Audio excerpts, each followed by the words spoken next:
네, 오늘은 시편 69편 말씀입니다. 1절에서 10절까지만 우리가 살펴보겠습니다. 표제에 나와 있는 것처럼 이 69편은 다윗의 시이고요.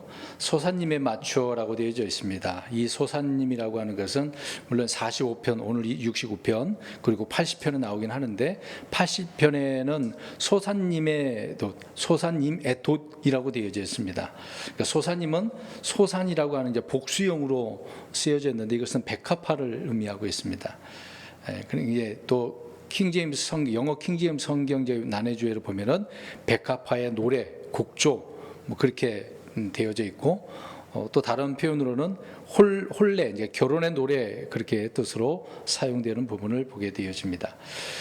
이 시편은 우리 그리스도인들에게도 영적으로 적용할 수 있는 교훈을 얻을 수 있는 많은 말씀들이 담겨져 있습니다. 69편 전체적으로 요약을 해서 본다면 1절에서 3절은 역사적으로는 다윗 자신에 대한 부분도 언급을 하고 있는 반면에 또 예언적으로 우리 예수님에 대한 그 예언이 담겨져 있고요. 이제 이런 구절이 이제 이스라엘의 그러니까 이스라엘 민족적으로 받는 고난에 대한 이야기를 많이 언급을 하고 있습니다. 그런 내용이고, 그리고 7절에서 9절, 13절에 16절, 20절에 28절은 메시아에 대한 예언의 말씀을 담고 있습니다. 그리고 그 이후에 34절, 36절까지는 천년왕국에 관한 말씀을 언급을 하고 있습니다. 대부분의 시편의 말씀들을 보면 이스라엘에 대한 이야기, 환난 때, 천년왕국 때, 우리 예수님에 대한 또 예수님이 초림 때 이루어진 성취된 그런 말씀들이 담겨져 있습니다. 오늘도 그런 내용들이 나오는데요. 이런 말씀들을 우리가 잘 이해했으면 좋겠습니다. 그러니까 주로 지금 시편 강해가 본문의 의미를 이해하기 위해서 교리적으로 예언적으로 말씀드리다 보니까 우리 그리스도인들에게 적용한다라고 할 때 좀 마음의 감동이 덜할 수도 있을 것입니다. 그러나 본문이 정확히 무슨 의미인지를 우리가 알아야 되지 않겠습니까? 알고 난 그 이후에 적용을 잘 해야 되겠죠. 근데 본문의 의미도 모르고 무작정 지금 현실의 내 환경에 맞춰서 말씀을 적용하려고 하다 보면 주님께서 시편을 통해서 말씀하고자 하는 그 의미가 퇴색해져 버리는 거거든요.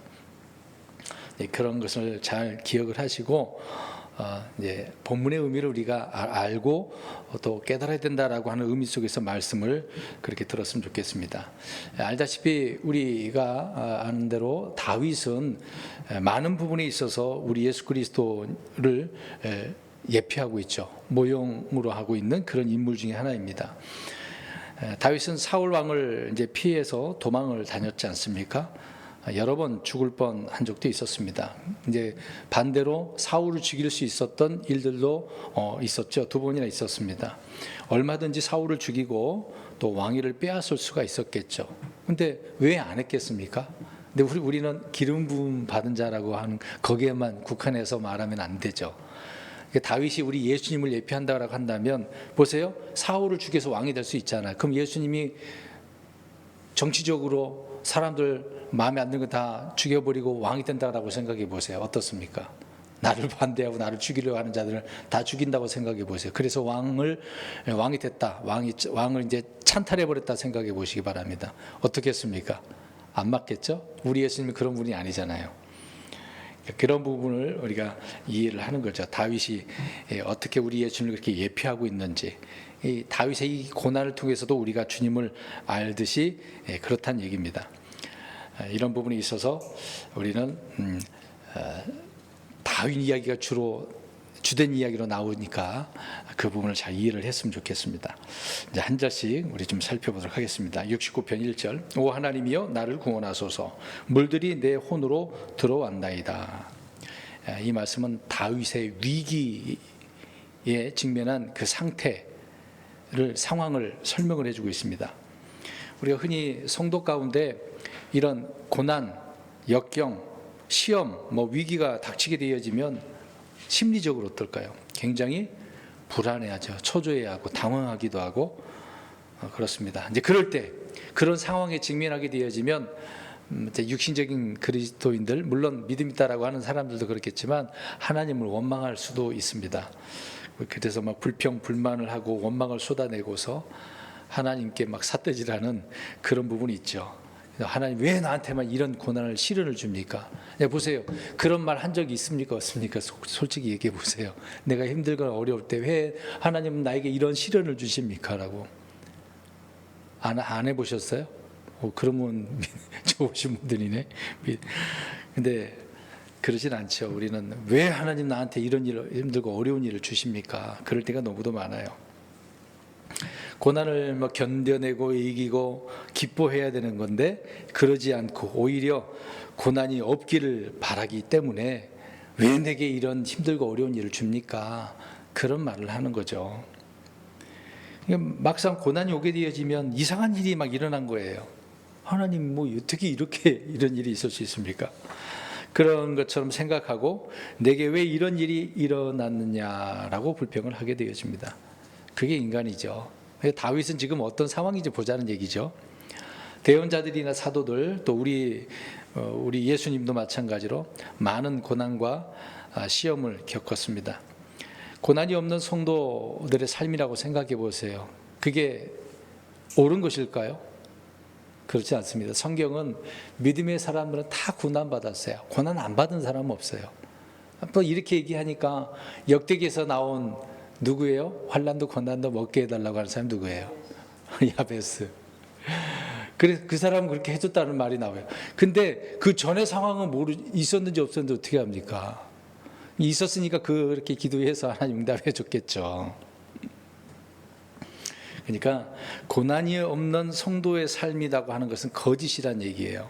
정말 성도들은 고난이 있을 수밖에 없는 거예요. 내가 잘하든 못하든 주를 믿는 것 때문에라도 고난을 받을 수밖에 없습니다. 특히 이스라엘은 그렇잖아요. 오늘날 그리스도인들도 어디 가서 나의 그리스도인이라고 한다면 눈치 보이는 것은 사실입니다. 사람들이 다 싫어해요. 오늘 뒤에 그런 내용들이 나옵니다. 또 징계가 없는 성도? 말도 안 되죠. 만약에 징계가 없다면 바울이 어떤 자라고 그랬습니까? 사생아라고 그랬잖아요. 근데 징계를 안 받아? 말도 안 돼. 내가 잘못했으니까 징계를 받는 거고 내 자녀니까 하나님께서 혼내시는 거지 않습니까? 근데 그것이 없다? 그럼 이거 성도라고 할 수 있나요? 말도 안 되는 거죠. 오늘 1절에 오 하나님의 나를 구원하소서. 이 기도는 고난과 위기에 처한 물론 다윗이겠지만 저와 여러분들에게도 그렇습니다. 성도들이 이런 부분에 하나님 나를 도와주세요. 구원해 주세요. 이 구원은 혼 구원이 아니라 어떤 상황 가운데 어려운 가운데 고난 가운데 지금 구원해 달라고 하는 거잖아요. 이런 기도는 우리는 할 수 있습니다. 어려움에 있을 때에 원망하고 주님을 불평해 보았자 아무 소용이 없어요. 문제 해결에 도움도 안 되거든요. 오히려 그런 상황이 왜 왔는지 돌아보고 하나님 나에게 도와달라고 해야 되는 것이지 그러지는 않고 하나님 앞에 불평을 하면서 왜 내게 이런 고난을 주십니까? 나 이런 고난 싫습니다. 이런 징계 싫습니다. 말도 안 되는 거죠. 하나님은 몰라도 너무 몰라도 모르는 그런 상황인 거죠. 그리스도인들은 어려움에 처해 있을 때 소망 중에 인내하면서 견뎌내면서 이겨내야 되는 거죠. 이것이 올바른 건전한 신앙입니다. 모든 일에 그리고 감사를 해야 되고 내게 이런 일이 주어졌으니 오히려 이것을 통해서 하나님께서 뭔가 내게 말씀하시는 거구나, 기회이구나, 더 잘 되라고 뭔가 나를 단련시키려고 이런 일을 주시는 거구나, 오히려 감사해야 되는 것인데 하나님께 불평을 해서 해야 되겠습니까? 이제 그러면 그럴수록 더욱더 내 사정을 알려야 돼요. 지금 다윗이 그렇지 않습니까? 하나님 나를 구원해 주세요. 도와주세요. 지금 굉장히 어려운 상황입니다. 사정을 아뢰는 내용들이지 않습니까? 다윗처럼 이렇게 해야 되는 거죠. 욥을 고난 중에 있는 욥을 생각해 보시기 바랍니다. 욥기서 5장 8절에 나는 하나님께 구하겠고 내 사정을 하나님께 맡기리라. 하나님 앞에 지금 말하면서 이런 일이 있습니다. 하나님께 맡길게요. 하나님 해결해 주세요. 이제 그렇게 하겠다라고 이야기하죠. 그런 것처럼 어려운 일이나 힘든 일이나 고통스러운 일, 내가 정말 감당할 수 없고 어떻게 할 수 없는 그런 일들이 얼마나 많습니까? 우리가 내가 할 수 있는 일도 있지만 그렇지 못한 내 능력에 한계가 있는 일들이 너무도 많잖아요. 그럴 때 주님께 이런 사정을 알리고 맡겨야 되는 것입니다. 그래서 내 사정을 주께 이렇게 알리고 감사와 더불어서 아뢰는 것만, 그것이 그것으로도 우리가 충분하는 것을 성경을 통해서 알 수가 있는 거죠. 이제 그럴 때 내 사정을 주님께서 다 판단해 주셔요. 하나님께서 모르시겠습니까?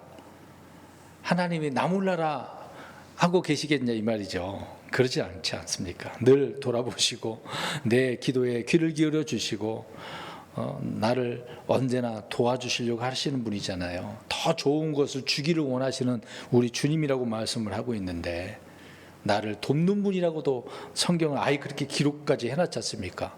내가 도와줄게 그렇게 하고 계시는데 사람들은 어떻게 합니까? 하나님 안 도와줘도 돼요, 내가 해볼게요. 이건 정말 교만한 거거든요. 물론 우리가 할 수 있는 일도 있지만 하나님께 도움을 안 구하는 그런 일이 있겠습니까? 우리가 인생을 살면서 도움 없이 살 수 있냐고요? 없지 않습니까? 오늘 다윗은 정말 고난 중에 있는 상황을 이야기합니다. 그래서 그 뒷부분에 보면 물들이 내 혼으로 들어왔나이다 라고 되어 있습니다. 물들이 들어왔대요. 그러니까 내 몸으로 지금 왔다는 얘기죠. 쉽게 얘기해서 어떤 상황이란 얘기예요?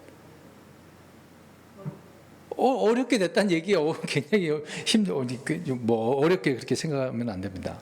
그냥 있는 그대로 물들이 내 혼에까지 들어왔다. 정말 막 죽음의 위협에 와가지고 그런 상황에 처해서 고통스러운 상황이다라고 이야기하고 있는 겁니다. 이게 이 시편을 이제 강의하다 보니까 그런 생각을 많이 해요. 근데 반복되는 그런 내용들이 많고, 특히 다윗이 고난을 많이 당했잖아요. 전쟁하는 전사이기도 합니다만은 반면에 고난을 많이 당한 사람이 다윗이거든요. 근데 고민 좀 해봤습니다. 정말 이게 그냥 말로 이렇게 표현을 우리가 하고 있는데 이걸 절실히 내가 다윗의 그 고난을 어느 정도 이해할 수 있을까? 제가 설교를 하면서도 정말 다윗의 그 심령으로 지금 설교하고 있는 걸까? 이런 생각도 좀 해보기도 해봤습니다. 그만큼 다윗이 당하는 이런 고난, 직접 당하지 않는 이상 잘 모르는 거거든요. 우리가 다윗과 똑같은 상황은 아니지만 나름대로 고난, 어려운 일들이 있긴 있지 않습니까?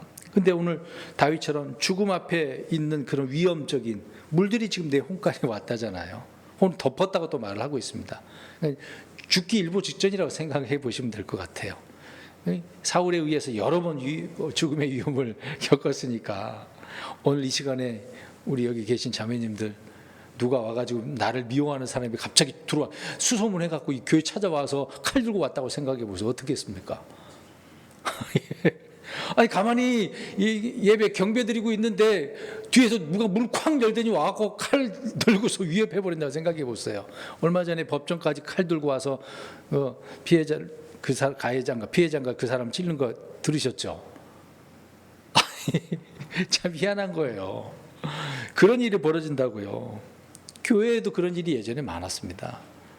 제가 대출에 계셨던 그 목사님도 이제 집에 안에 치고 있는데 성도의 남편이 칼 들고 와서 목사 배 찔러 버렸거든요. 박여본에 제가 병문안까지 왔었는데 그렇게 온다니까요. 굉장히 황당한 일이긴 하죠. 그러니까 다윗은 지금 여러 번 이런 목숨 죽기 일보 직전에 위험한 그런 상황이었다는 것을 알 수 있습니다. 그 1절에 지금 이런 표현이에요. 오늘 이것을 생각해 보죠. 우리 예수님을 또 생각해 봐야 되겠잖아요. 예수님은 계속해서 핍박받으면서 채찍질도 당하면서 욕을 얻어먹으면서 조롱당하면서 십자가에 죽으신 거, 몹도 박히고 피도 흘리고 허리에 창에 탁 찔리고 어마어마한 일을 당하시지 않았습니까? 다윗은 지금 굉장히 위험에 처한 상황이었다라고 말합니다. 2절, 내가 설 곳이 없는 깊은 수렁에 빠지고 깊은 물들 속으로 들어가 싸우니 거기서 큰 물이 내 위에 흘러 넘치나이다. 여러분, 사람이 감당할 수 없는 고난에 처하게 되어지면 뭐에 빠졌다 그래요? 오늘 나왔잖아요. 깊은 수렁에 빠졌다. 수렁에 빠지면 설 곳이 없죠. 그거 어떻게 헤어나와요? 그러니까 사람마다 이런 어려움에 닥치게 되어지면 늪에 빠졌습니다, 수렁에 빠졌습니다, 구덩이에 빠졌습니다, 함정에 빠졌다는 이런 표현을 하고 있는 거죠. 다윗이 지금 이런 상황이란 말입니다. 다윗은 자신의 고난을 일컬어서 이런 구덩이와 어떤 진흙 수렁, 깊은 수렁 이렇게 빠졌다라고 여러 번 고백을 하고 있습니다. 9반절 보니까 깊은 물들 속으로 들어가 싸우니 거기서 큰 물이 내 위에 흘러 넘치나이다. 아예 넘쳤다는 얘기예요. 사람의 깊은 물 속으로 들어간다라고 하는 것은 죽음으로 가는 것을 이야기하고 있는 겁니다. 큰 물들이 내 위에 덮쳤다면 그냥 물에 잠긴 거잖아요. 물에 풍덩 잠겨서 못 나올 수 있는 그런 상황, 굉장히 어려운 상황을 표현해 주고 있는 말씀인 것입니다. 근데 지금 이 표현이 어디에 빠졌냐 그러면 지중해, 사해, 요르단강, 갈릴리 호수에 빠졌었겠어요? 지금 그런 의미는 아니잖아요. 지금 다윗 자신의 그 처지, 상황의 그 어려움을 수령 물들에 빠졌다라고 말해주고 있는 것입니다. 정말 얼마나 기쁘면 그렇게 이런 표현을 했겠어요. 3절 계속해서 봅니다. 내가 부르짖음으로 피곤하고 내 목이 마르며 나의 하나님을 기다리는 동안 내 눈이 쇠하나이다. 자, 이런 상황인데 하나님께 무엇을 하고 있습니까? 부르짖고 있네요. 부르짖고 있어요. 근데 보세요. 이 부르짖는 그 장면을 떠올려서 보시기 바랍니다. 그냥 하나님 이런 표현이 아니에요. 지금 부르짖는다, 소리 내서 막 울면서 소리를 지르면서 이제 기도하고 있는 거잖아요. 우리 지금 계속해서 앞에서도 말씀드린 것처럼 다윗의 고통이 지금 느껴져야 돼요. 내 피부로 지금 느껴져야 되는 부분이거든요. 그러니까 기도한다라고 하는 것은 어떤 의미이겠어요? 기쁨이겠어요? 즐거움이겠어요? 주로 기도한다는 것은 어려운 일이에요. 피곤한 일이란 말입니다. 여기 써 있지 않습니까? 내가 부르짖음으로 인해서 어떤 상황이에요? 피곤하다고. 여기 써 있잖아요. 피곤하다고요. 오늘 수요 기도회 시간에 기도하러 나오셨잖아요. 일하고 오셨잖아요. 피곤해요? 안 피곤해요? 안 피곤하세요? 피곤한데도 오셨잖아요. 기도하시려고. 얼마나 고단한 일입니까? 이게 쉬운 일은 아니잖아요. 누구는 이제 먼 지역에 사시는 분이라고 해서 안 나오잖아요. 그냥 유튜브로 올리니까 들은 분들도 계실 것이고 안 들으시는 분들 계실지도 모르겠지만 물론 그렇게 설교만 듣고 기도 안 하시면 안 되죠. 수요일 날 강의를 올리면 그것을 통해서 성경이 이런 거구나 라고 깨닫는 것도 좋은 일이지만 그 말씀을 잘 정리해 가지고 그 말씀 붙잡고 기도해야 되는 거잖아요. 오늘 수요 기도의 시간은 항상 제가 그런 의미로 기도를 인도를 하잖아요. 말씀에 따라서. 이 지금 부르짖는다라고 하는 것은 굉장히 즐거운 거, 기쁜 일이 아니라 피곤하고 힘들고 고통스럽고 고뇌에 찬 거라는 얘기입니다. 그러니까 다윗이 지금 고뇌에 찬 기도를 한 거예요. 그런 상황에서 막 눈물과 어떤 탄식, 그러니까 몸과 혼을 스스로 막 지치고 막 괴롭게 하는 그런 상태를 이야기해주고 있는 거죠. 더 지쳤는데 더 힘들고 힘들게 만들고 있는 상황을 말하고 있는 겁니다. 이렇게 부르짖음으로 피곤하다라고 하는 것은 기도를 하지만 응답이 없을 때 더 그런 부분이죠. 지금 이런 상황인데 당장 하나님이 들어주면 얼마나 감사하겠습니까? 근데 지금은 그렇게 안 돼요. 시간이 지나가야 되는 상황을 볼 수도 있는 거잖아요. 그래서 내 목이 어떻게 됐어요? 피곤한 가운데 목이 말랐어요. 목도 말라. 물 먹고 기도할 수도 있겠지만 얼마나 눈물 탄식하면서 부르짖었는지 이제 목도 마른 상황이란 말이에요. 그만큼 기도하는 이런 처지가 지금 어떻다는 얘기예요. 힘들고 어렵다. 막 극심한 갈증을 느끼고 있는 거죠. 다윗이 이런 고통 가운데 있었다라고 말을 하고 있는 겁니다. 어렵고 힘들어서 또 이렇게 부르짖어 기도를 하긴 하는데 기도 응답이 없고 상황은 점점 나빠지고 혼이 이렇게 마르고 몸에 갈증이 생기고 심지어 그러다 보면 수분이 다 빠져나가면 소변도 안 나와요. 소변도 안 나와요. 십자가 위에 계신 우리 주님이 겪었던 이런 갈증과 고통 느껴야 되는 거죠. 우리 주님 갈증을 느끼셨어요? 안 느끼셨어요? 그렇죠. 딱 떠오르잖아요. 오늘 시편 그 말씀이 우리 예수님 예표하는 거예요. 피곤하며 목말랐다. 우리 예수님이 그렇단 얘기예요. 밤에 잡혀가셔갖고 어떻게 죽으셨겠어요? 계속 신문당하고 고통당하시는데 십자가에서 얼마나 갈증을 느끼셨으면 내가 목마르다 그렇게 하셨겠어요. 다윗의 그런 상황이지만 우리 예수님을 이렇게 예피하면서 말하고 있는 거죠. 그때 사람들은 어떻습니까? 얼마나 조롱을 했겠어요. 사람들이 우리 예수님이 목마르다라고 하는 그런 상황에서 사람들이 뭐라 그래요? 조롱하면서 야, 천사가 와서 돕는지 한번 보자. 하나님이 구원해 주실지 우리 엘리야를 부를지 아니면 스스로 자신을 구원할지 한번 보자. 그래요. 세상 사람들 그렇습니다. 불신자들은 그러는 거거든요. 너 믿는 사람이라며 능력을 한번 발휘해봐. 하나님 살아계시다며. 하나님 믿으면 뭐 잘 된다면서. 또 이런 표현도 얼마 전에 들었어요. 뭐라고 그랬더라. 기도를 들어줬다고 그랬나? 하나님께 주신 게 있어야 교회 가지 그런 표현하는 사람도 있더라고요. 준 게 있어야 하나님 꼭 줘야 교회 가는 건 아닌데. 계속해서 3절 후반절에 나의 하나님을 기다리는 동안 내 눈이 어떤 상황이 됐어요? 쇠했다. 눈이 막 침침하고 막 눈을 뜰 수 없는 상황이에요. 눈이 쇠하게 됐어요. 어떻게 하면서 하나님을 기다리고 있으니 굉장히 여러분 우리가 지금 우리 그리스도인의 주님께서 공중으로 오기를 기다리고 있잖아요. 그게 소망 아닙니까? 속히 오시기를 바라고 있는데 그게 약속의 말씀 물론 우리가 믿고 기다리고 있는 것이긴 사실이긴 하는데 이게 늦춰진다고 생각해 보세요. 우리 때 지금 오실 줄 알았는데 내가 죽고 나서 오실라나? 아니면 그 이후에 한참 후에 후대에 오실라나? 더디 오신다고 생각해 보세요. 굉장히 쇠해지겠죠. 자, 이 구절을 우리 십자가 위에 계신 우리 예수님께 적용을 하게 되어지면 부활을 기다리는 거죠. 부활을. 다윗에게 적용을 한다면 빨리 기도 응답과 구원을 기다리고 있는 장면을 이야기해주고 있습니다. 저와 여러분들은 공중 재림, 주께서 공중으로 오시기를 기다리는 거겠죠. 매일 이 땅에서 주의 오심을 우리는 기다리고 있습니다. 뭔가 기다리는 거죠. 오늘 시편 기자인 다윗도 또 우리 예수님도 마찬가지로 기다리는 거예요. 주님의 때가 속히 이루어지기를.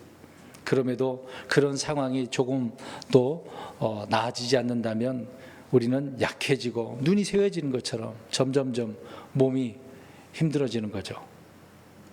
내 눈이 쇠하다라고 하는 것은 주님을 기다리는 동안 눈물로 기다리느라 눈이 쇠해진 것을 이야기해 주고 있는 겁니다. 얼마나 강렬한 기도를 했으면 그렇겠어요. 우리 예수님도 겟세마네 동산에서 마지막으로 기도하실 때 어떻게 기도하셨어요? 땀방울이 빗방울 같이.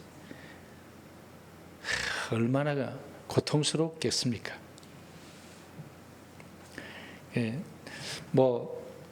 안과 의사들은 눈물 많이 흘리는 게 좋다라고 하긴 하더라고요. 근데 정말 많이 흘리면은 눈이 어떻게 될까요? 쇠해진다는 얘기요. 그게 에가서 2장 11절에도 나와요. 예레미야가 물론 다윗이나 이사야도 그랬지만 예레미야도 눈물로 그렇게 하고 눈이 쇠해졌다고 고백을 하고 있습니다.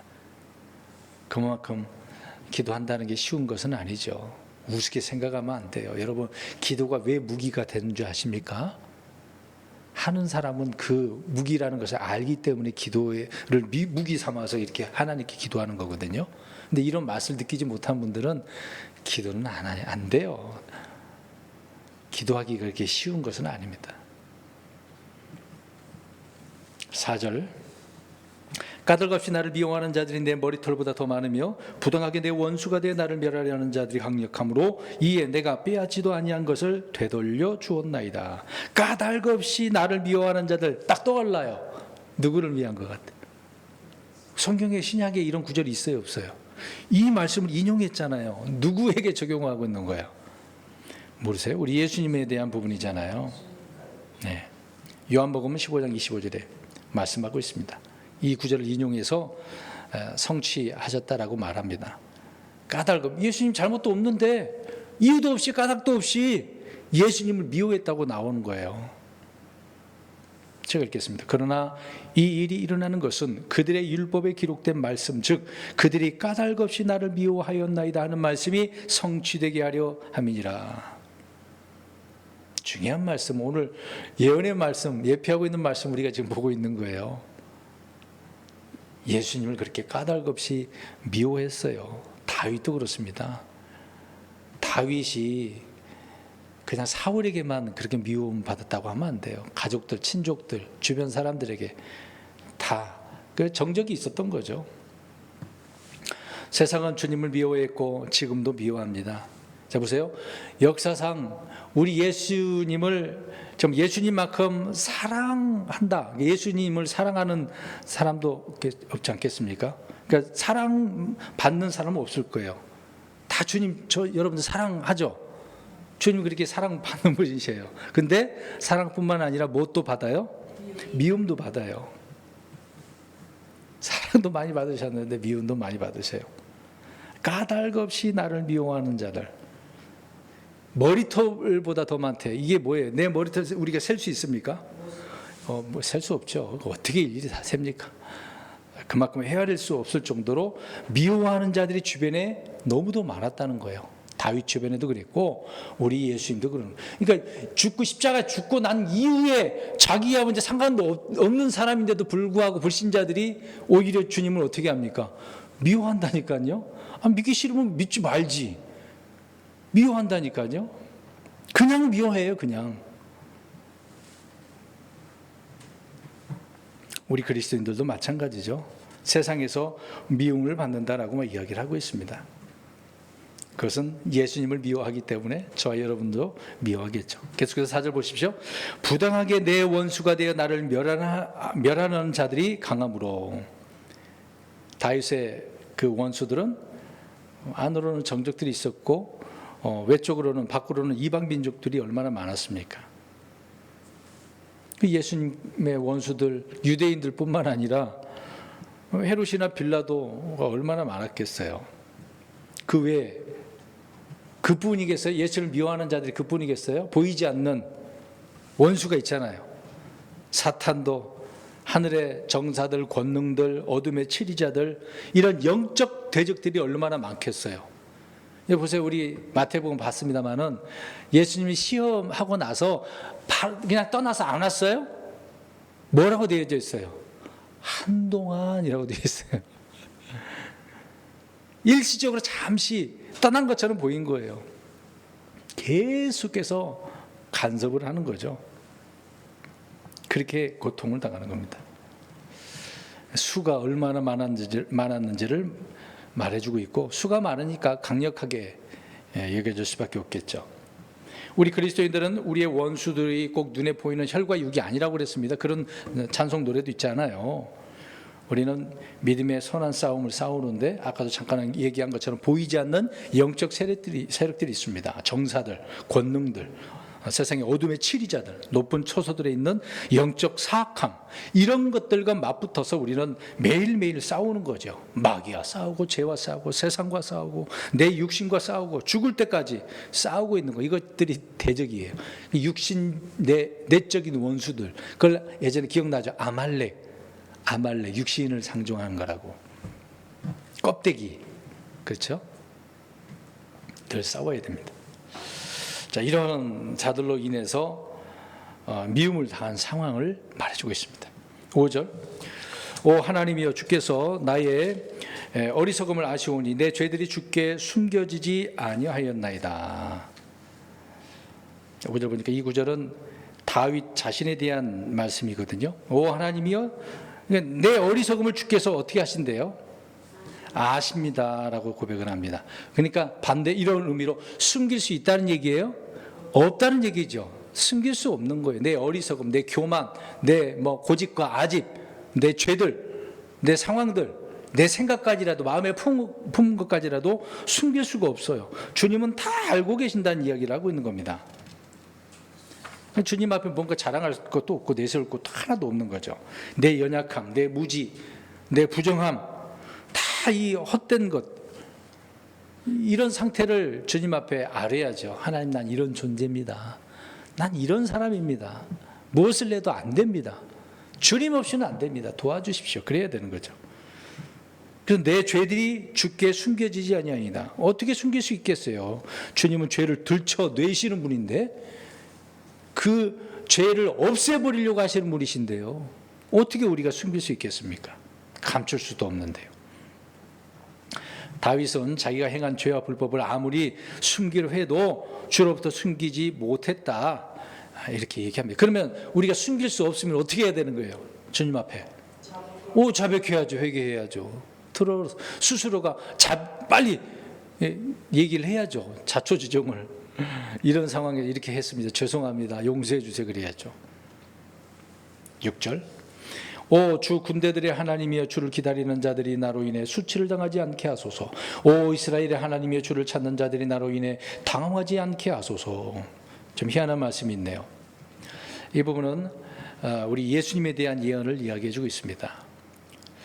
주님을 기다린다라고 할 때 구약에서 이스라엘 백성들이 메시아를 기다렸어요, 안 기다렸어요? 기다렸잖아요. 오랫동안 기다렸습니다. 지금 우리 신약에서는 저와 여러분들이 주께서 공중으로 오신다고 그랬으니까 기다려요, 안 기다려요? 기다리고 있지 않습니까? 근데 이렇게 주를 기다리는 자들이 다윗으로 인해 수치를 당하지 않게 하소서라고 되어져 있어요. 왜 이런 표현을 할까요? 주께서 속히 오셔서 이렇게 주님을 기다리는 자들의 믿음과 소망이 지금 헛되지 않게 해달라고. 내 믿음의 간증이 이것이 지금 잘못되면은 저 사람 기다리는 자들이 많이 있을 텐데 나 때문에 낙심할까봐, 헛될까봐, 이제 이런 얘기를 해주고 있는 거죠. 우리가 이제 성경을 보면서 믿음의 사람들을 통해서 교훈도 얻고 닮으려고 애도 쓰잖아요. 대부분 믿음이 좋은 사람들을 닮으려고 하지. 여기서 사울 닮고 싶은 사람 손 들어보세요. 그럼 있을까요? 아간 닮고 싶은 사람, 가인, 에서 닮고 싶은 사람 있어요? 그런 사람은 한 사람도 없을걸요? 다 믿음 좋은 사람 닮고 싶어 하잖아요. 근데 그 믿음 좋은 사람이 실족했어. 뭔가 잘못했어. 그러면 어떻게 되는 거예요? 부끄러움을 당할 수 있잖아요. 그러니까 기다리는 사람들의 믿음과 소망이 헛되지 않도록 해달라고 하나님 앞에 요청을 하고 있는 겁니다. 수치, 부끄러움을 이야기해 주고 있는 거죠. 계속해서 6절. 오 이스라엘의 하나님이여, 주를 찾는 자들이 나로 인해 당황하지 않게 하소서. 그러니까 주를 찾는 유대인들은 예수 그리스도로 인해서 어떤 상황에 빠졌을까요? 저들은 이제 예수님을 찾아요. 왜 찾아다녔습니까? 결과론적으로는 죽이려고 찾아다녔는데 지금 유대에 예수님이 갑자기 본격적으로 복음을 선포했어요. 하늘의 왕국 복음을 선포한단 말입니다. 하나님의 아들과 하나님과 동일시하고 아들이라고 하고 있고, 하늘에서 내려왔다 그러고 하나님께 보내셨다 그러고, 어떤 상황이 된 거예요? 헤롯이 갑자기 유대인 왕이 왔다고 이제 동방의 지혜자들이 이야기하니까 어떤 상황이 됐어요? 상황을 생각해 보세요. 왕? 내가 왕인데? 어떤 상황이 되겠어요? 당황한 거잖아요.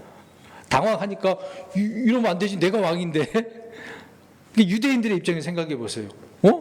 도대체 뭐지? 메시아를 기다리긴 하는데 그 메시아가 지금 그리스도라고 하나님이라고 얘기하니까 혼란스러워하는 거죠. 혼동에 빠진 거예요. 그래서 과연 그리스도야? 하나님의 아들이야? 이런 문제로 계속해서 질문을 던지고 예수님을 죽이려 하는 것 아니겠습니까? 심지어 침례인 요한도 제자들을 보내갖고 확인해요, 안 해요? 또 확인하잖아요. 혼란스러운 거예요, 지금. 굉장히 혼란스러운 거. 맞는 것 같은데 아닌 것 같고, 아닌 것 같은데 맞는 것 같고, 뭔가 표적을 나타내는 거 보니까 맞는 것 같고, 혼란스러운 거죠. 그래서 예수님의 형제들도 있지 않습니까? 예수님의 형제들도 예수님 앞에 나와가지고 밝히 드러내소서, 아예 대놓고 본격적으로 이 일을 하십시오, 그렇게 요구하잖아요. 유대 사회에서 우리 주님은 그 당시에 이렇게 혼란, 다툼이 있었던 거죠. 누구로 인해서? 예수님으로 인해서. 다윗으로 인해서 이제 그런 부분 되겠지만 예수님으로 인해서 많은 사람들이 이렇게 실족을 당하는 거예요. 그러니까 신자들이 받는 이런 박해 고난으로 인해서 실족을 하는 겁니다. 이렇게 표현해 보겠습니다. 이제 흔히 교회에서 성도님들은 주님을 바라봐야 되는 목회자를 굉장히 바라보는 경우가 많습니다. 근데 그 목회자가 도덕적으로 뭐 문제가 생겼습니다. 그러면 어떨까요? 금방 이 단어 써야죠. 실족하는 거예요. 그렇죠. 이제 그런 부분이라고 생각하면 됩니다. 근데 우리 주님은 잘못한 것도 없잖아요. 다윗은 자신이 사람들에게 믿음의 증언, 믿음의 표적이 되기를 원했지 어떤 이렇게 의심을 주고 혼동을 주는 사람이 되기를 원치 않았다. 이제 그런 내용입니다. 오늘 6절이요. 그러니까 고난을 겪는 성도들의 그 자세, 믿음은 바로 그것을 보는 이들을 이렇게 세워줄 수도 있고 혼란에 빠뜨릴 수도 있어요. 그러니까 저 여러분들이 불신자들에게 아니면 믿는 자들에게 정말 뭐 인정받을 수도 있고 세워줄 수도 있는 상황이 있을 수도 있는데 오히려 낙심될 수도 있단 말입니다. 그런 부분이죠. 7절 주로 인해 내가 모욕을 짊어졌으므로 수치가 내 얼굴을 덮었나이다. 오늘 계속해서 우리 예수님에 대한 이야기죠. 주로 인해 내가 모욕을 짊어졌다. 우리 예수님은 우리의 죄와 불법을 담당하셨잖아요. 짊어지셨잖아요. 그 연약함을 다 감당하시지 않았습니까? 죄와 저주와 형벌을 담당하셔서 십자가에 죽으신 분이죠. 그러니까 모든 죄에 대한 모욕, 수치, 부끄러움을 누가 당하신 거예요? 우리 예수님. 그러니까 감사하셔야 된다니까요. 저와 여러분들의 죄가 없어진 게 바로 예수님이 다 부끄러움을 담당했으니까. 저와 여러분들이 내 죄로 인해서 내가 부끄러움을 당해야 되는데 주님이 부끄러움을 당했다고요. 이제 우리는 하나님 앞에서 부끄러울 것이 하나도 없어요. 우리 예수님이 이 문제를 해결해 주셨으니까. 정말 감사해야 되는 거죠. 그런데 사람들은 십자가에서 사람들이 모였을 때 침을 뱉죠. 얼굴도 막 뺨도 때리는 거예요. 여러분 생각해 보세요. 이제 이렇게 못 박혀 있는 상황인데 거기에 이제 못 박히려고 하는 그런 상황이 있을 수도 있겠죠. 그 앞에서 막 뱉고 뺨도 때리고 몸도 때리고 그런 상황을 생각해 보시기 바랍니다. 심지어 옷도 어떻게 했습니까? 아니 얼마나 미웠으면 옷도 찢어요. 옷을 다 벗겨버리잖아요. 벌거벗은 채 못 박혀서 죽으신 거예요. 그 수치 부끄러움이 얼마나 크겠습니까? 근데 저와 여러분들은 지금 옷을 입고 다니잖아요. 부끄럽잖아요. 솔직히 말해서 뭐 에덴 동산도 아니고 어떻게 벗고 삽니까? 벗고 다니면 어떤 사람이라고 그러겠어요? 미쳤다 그러지. 그게 정상적이라고 하겠습니까? 예수님이 얼마나 미웠으면 이렇게 했겠어요. 그래서 8절에 예수님을 어떤 취급을 하는지, 다윗을 어떤 취급을 하는지 보겠습니다. 한번 다시 읽어볼게요. 우리 8절 시작. 내가 내 형제들에게는 낯선 자가 되고 내 어머니의 자식들에게는 외인이 되었사오니. 실질적으로 앞에서 잠깐 얘기했지만 예수님의 형제들, 어머니의 자식들, 그 예수님의 형제들을 이야기하고 있는 거예요. 형제들이 예수님 앞에 나와가지고 뭐 형님이라고 한 것도 아니에요. 저라고 부른 적도 없고 오히려 낯선 자로 인정을 안 했다는 얘기예요. 우리 주님은 그렇게 형제들뿐만 아니라 동족 유대인들에게도 특히 고향에 나사렛에서도 어떻습니까? 배척당했어요. 인정 못 받는다 그랬잖아요. 대원자는 자기 고향에서 인정 못 받는다고. 우리 예수님도 그런 거예요. 고향에서 누가 뭐 큰 사람이 됐다 그러면은 별로 인정 안 해요. 희한하더라고요. 근데 특히 유대인들 가운데 대언자들이 그러면은 그런 일들이 많았는 것 같아요. 그래서 우리 예수님은 낯선 자로 취급을 받으셨답니다. 그러니까 말씀하는 것, 행하는 것 하나하나가 그러니까 평소 사람들과 익숙한 그런 행동이 아니에요. 그런 말도 아니란 말이죠. 그러니까 뭔가 낯설어. 그러니까 이질적인 거죠. 특히 우리 교회 성도님들 그 사이에서도 똑같은 이제 서로 다 알고 있잖아요. 그런데 갑자기 뭔가 다른 말을 해. 다른 행동을 해. 그럼 뭔가 낯설다라고 표현하는 거거든요. 어떻게 저럴 수가 있지? 희한하네. 이런 말들을 표현하고 있죠. 뭔가 낯설다. 그러니까 예수님의 삶의 방식과 사람들의 삶의 방식은 같았을까요? 달랐을까요? 달랐어요. 그래서 낯선 자로 취급받는 거예요. 특히 형제들에 의해서. 어머니의 자식들, 자기 형제들이 예수님을 그렇게 취급했대요. 생각해 보세요. 우리 주님은 외모가 아니라 어떤 지혜와 능력, 말과 그 행위, 거룩하고 구별된 삶으로 인해서 이렇게 낯선 자로 취급을 당한 거예요. 평소 우리 가족들 있잖아요. 가족들 사이에도 뭔가 다르게 행동을 하면 딴 사람처럼 느껴질 수도 있는 거죠. 예수님이 그래요. 예수님의 형제들이 몇이 있어요? 형제들이 있고 누이들이 있거든요.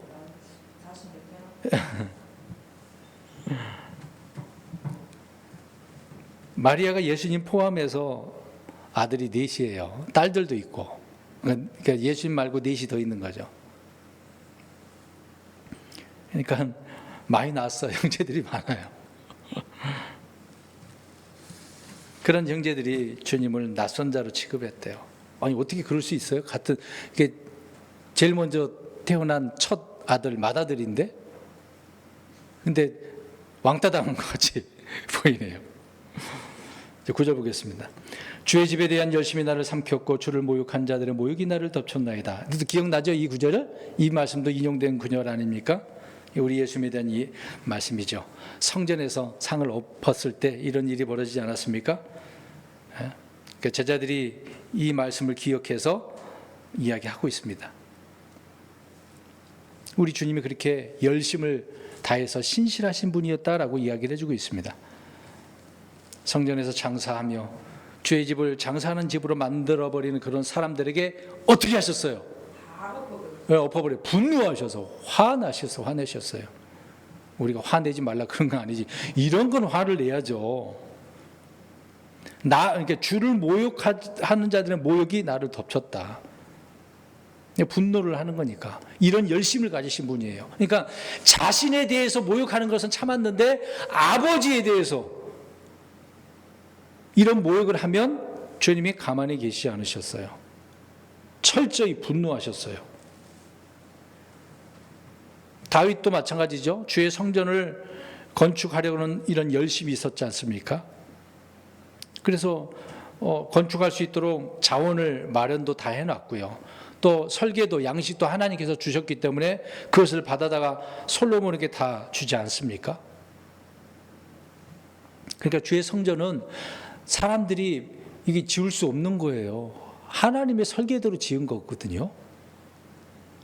사람들의 상상이나 지식으로 만들어진 것이 아니란 말입니다. 아버지 하나님께서 그렇게 설계하신 대로 지은 것이기 때문에 이런 열심이 있으셨어요, 없으셨어요?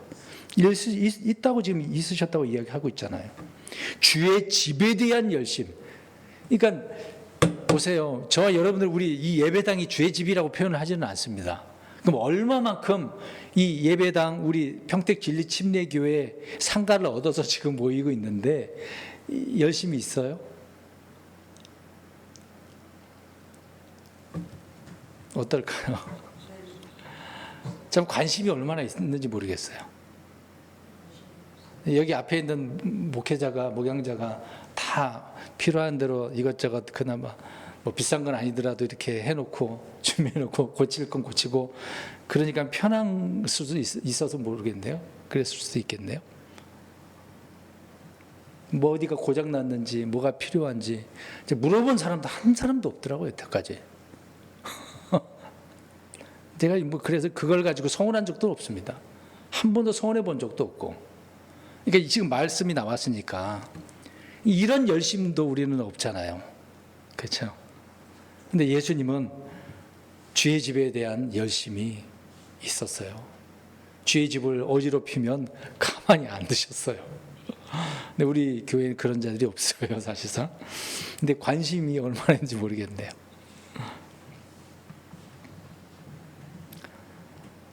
주를 모욕한 자들의 모욕이 나를 덮쳤다. 심각한 거죠. 근데 그런 열심이 있으니까 모욕하고 있는 거예요.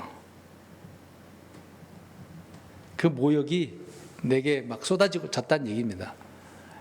그러니까 낯설게 느껴질 수밖에 없겠죠. 뭐야, 저 사람, 저는 뭐 하는 놈인데? 뜬금없이, 그렇죠. 갑자기 와가지고 뭔가 하려고 그러면은 저는 뭔데? 이런 거죠.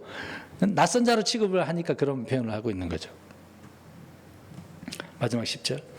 내가 울며 금식으로 내 혼을 징계할 때에 그것이 내게 모욕거리가 되었고. 지금 다윗은 울며 금식하고 혼을 징계하고 있네요. 근데 자신을 괴롭게 했다라고 하는 거죠. 이거를 이제 다윗에게 적용할 거냐, 우리 예수님께 적용할 거냐, 좀 생각을 했으면 좋을 것 같네요. 우리가 에티오피아 내시가 이사야서를 읽으면서 막 궁금해했죠. 막 알고 싶고 그랬잖아요. 그러니까 오늘 10절 말씀도 좀 그런 궁금증을 가지고 이 다윗에게 적용해야 되냐, 우리 예수님께 적용해야 되냐 한번 생각해 봤으면 좋겠네요. 자, 울며 금식한 사람이 다윗이라고 우리가 한다면 읽고 이해하는데 어려움이 없을 거예요. 그런데 울며 금식한 사람이 예수님이라고 한다면 예수님이 울며 금식으로 혼을 징계한 적이 언제였을까라고 생각해 보셨으면 좋겠습니다. 자, 예수님이 우셨을 때가 언제 있었을까요? 예수님도 울었어요. 안 우셨나요? 아버지 기도하실 때. 자, 마르다 집에서 사람들이 막 이제 나사라 죽은 것 때문에 울고 있는 그런 부분이 있었고, 또 누가복음 19장에 보면은 예루살렘을 보시고 이제 멸망할 것을 아시면서 우셨다 그랬죠. 그리고 또 주께서 40일 동안에 줄이시고 금식하셨다고 말도 있잖아요. 그러니까 우시기도 하시고 금식도 하셨어요. 우리 예수님이 그렇게 하셨다는 얘기죠. 그래서 히브리서 5장 7절에 그분께서는 친히 육체를 구하시던 때에 자기를 사망으로부터 구원할 수 있는 분께 강렬한 부르짖음과 눈물로 기도와 간구를 드리셨고 친히 두려워하셨으므로 하나님께서 그 말을 들으셨느니라. 예수님도 부르짖었죠. 눈물로 기도와 간구를 하셨어요. 금식도 하셨어요. 자, 이걸 자랑할 건 아니잖아요. 근데 이런 일들로 오히려 주님은 조롱거리가 된 거예요. 아니, 희한하지 않습니까, 여러분? 바리새인들은 자신들이 금식할 때 어떻게 합니까? 사람들에게 자랑을 하잖아요. 근데 예수님이, 그러니까 우리 침례 요한이 금식할 때는 뭐 들렸다고 그랬어요? 마귀 들렸다고. 또 우리 예수님도 그렇게 조롱을 한 부분도 있지 않습니까? 그러니까 육신적 그리스도인들, 종교인들은 항상 이런 이중잣대를 가지고 있어요. 희한하죠. 바리새인들은 그래서 비난하기를 급급합니다. 사도들도 이제 사도들이 금식하지 않으니까 왜 금식 안 하냐고 예수님께 따진 적도 있지 않습니까? 예수님께서는 무슨 일을 하기만 하면 선한 일을 해도 병자들을 고쳐도 마귀를 쫓아내도 누굴 힘입어서 쫓아냈다고 그랬어요? 바알세불을 힘입어. 이런 비난을 당하셨다고요. 아니, 자기들을 위해서 이렇게 선한 일을 하셨는데 좋은 일, 기쁜 일, 나를 고쳐주시는 일을 하셨잖아요. 그들의 입장에서는 이스라엘을 해방시키는 부분도 있지 않습니까? 그냥 왕으로 받아들였으면 끝나는 거 아니었겠어요, 그 당시에? 근데 오히려 거부하잖아요. 하나님 자식들이 아니래서, 마귀의 자식들이래서. 오늘날 그리스도인들 마찬가지입니다. 바리새인들과 같은 이런 유대의 종교 지도자들처럼 또 로마 카톨릭도 그랬잖아요. 과거에 주님을 신실하게 믿으려고 했던 또 재침례파라고 그랬거든요. 세례가 잘못해서 침례를 다시 받아야 된다고 그래서 그런 자들 핍박해서 죽였다고요. 침례 교도들이 예전에 많이 죽었어요. 개혁파들이 또 죽였고. 여러분, 개신교들이 개혁파들이잖아요. 그들이 카톨릭 사람들에게 고통받아 놓고 또 그들도 다른 자들을 핍박을 한 자들이에요. 그나물이 그 밥이죠 뭐. 항상 그렇습니다. 종교인들은 그렇습니다. 이 그리스도인들을 막 산채로 땅에 묻어버리고 불태우고 감옥에 가둬버리고 고문하기도 하고 혀와 귀도 잘라버리는 일도 있고요. 이슬람 가버리면 특히 동남아 이슬람 그런 나라들 있잖아요. 종교가 있는 나라들 큰일 납니다. 그냥 현장에서 불에 태워버립니다. 예전에 한번 영상 보여드리지 않았나요? 제가 안중에 살 때 누가 그걸 보내줘가지고 무섭더라고요. 우리 예수님이 모욕거리가 되었듯이 사도들 역시 마찬가지입니다. 그래서 사도 바울이 이런 고백을 합니다. 고린도전서 4장 13절에 비방을 당하나 간절히 권면하노니 우리는 이날까지 세상에 오물같이 되었고 모든 것에 찌꺼기가 되었느니라.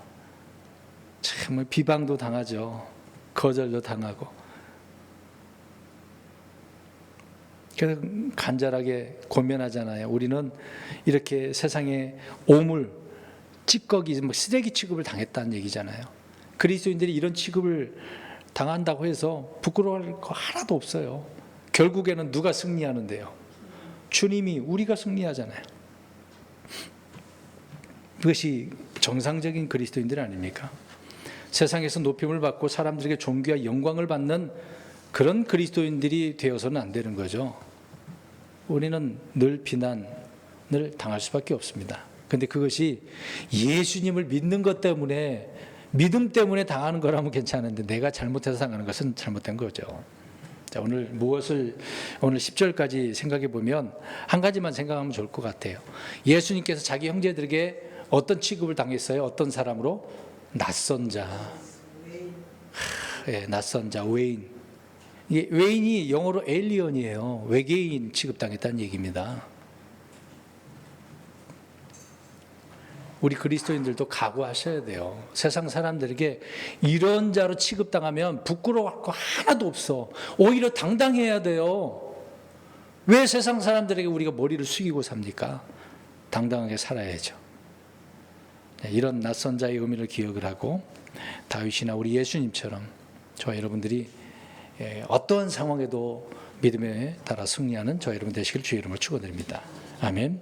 기도하겠습니다.